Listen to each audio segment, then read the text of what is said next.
Hey everyone, I'm going to do a quick unboxing and comparison of the Steeldive Submariner Homage. I'm going to compare it with the Pagani Design PD-1661. So this is the one that I had in my previous video.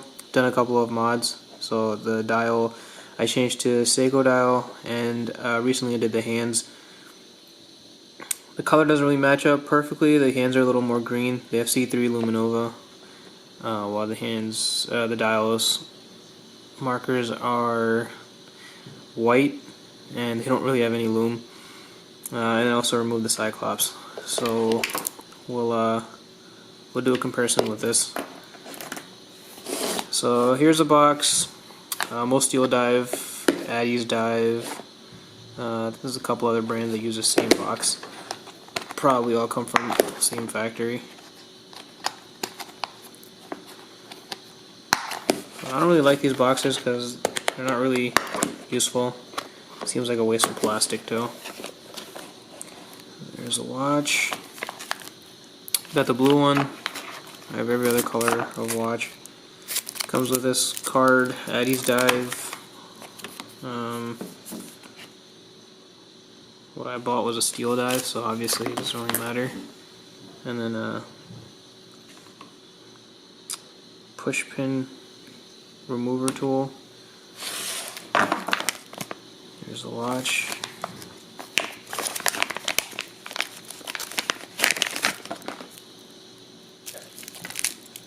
Alright, so I ordered a Steeldive, and even the dial on this says Addy's Dive. So, whatever.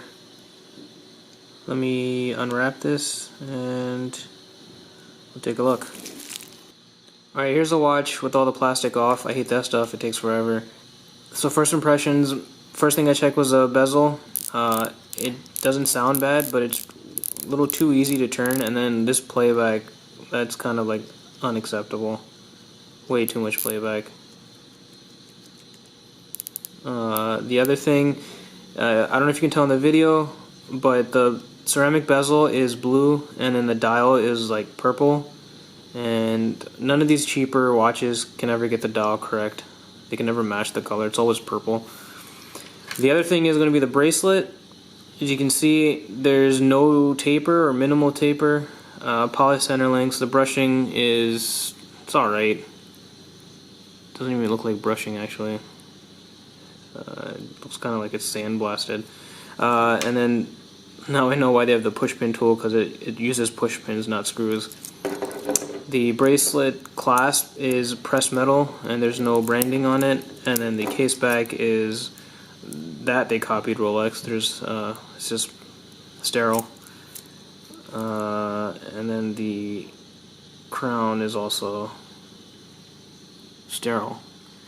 I think the Steeldive, they're supposed to send me a Steeldive, send me Addy's Dive, but I'm pretty sure on the Steeldive the crown is signed.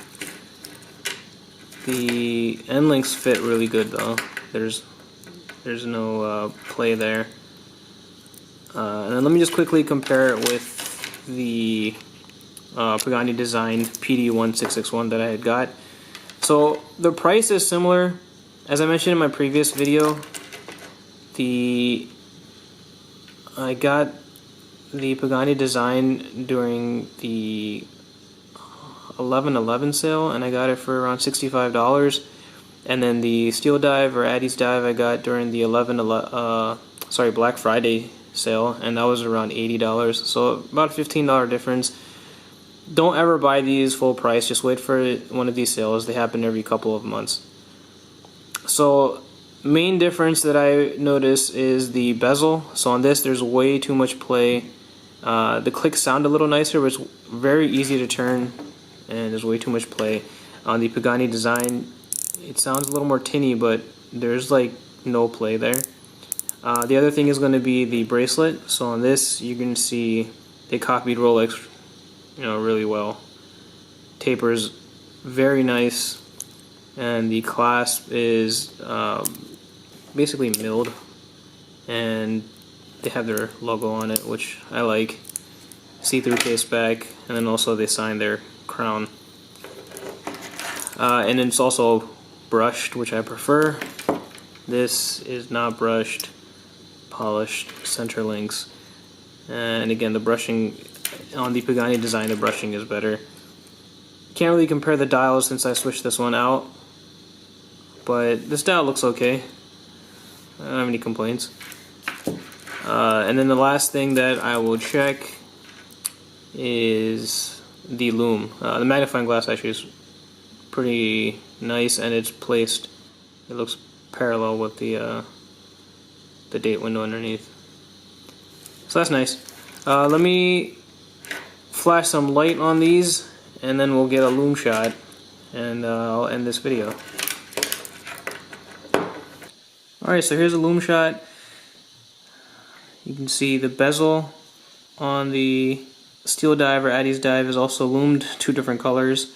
And then the Pagani Design, the original lume is going to be the same as the Seiko dial I have on, and then the hands are the C3 that I upgraded. So the Steeldive lume is not as good as the C3 aftermarket hands I got, but it's much better than the standard Pagani Design dial and hands. Alright, so in conclusion, if it was me, I would probably buy the Pagani Design instead of the Steeldive.